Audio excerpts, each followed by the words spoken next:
This is the fifth and final segment of 5. I pray our respected Supreme Court will now grant my simple, straightforward for a petition for a writ of mandamus to order the Ninth Circuit Court of Appeals to explain, number one, why there are at least 15 forged entries to their docket for my appeal. Number two, why my appeal panel used certain of those forgeries to make false case law citations to affirm the first of the 2 orders of dismissal I appealed. And thirdly, why my appeal panel refused to rule on the second of 2 orders.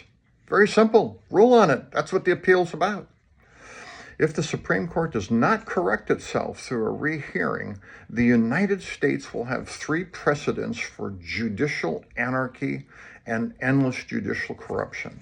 Number one, the Supreme Court's approval and condoning of our courts forging their docket entries. Number two, the Supreme Court's approval for our courts to use their forged docket entries to rule by, such as making false case law citations by. And number three, the Supreme Court's approval for our courts to simply refuse to rule on appealed orders.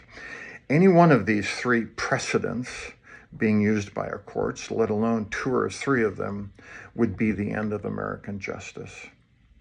I pray American justice is not dead, and that it will be saved by our Supreme Court correcting themselves. Thank you for following my efforts.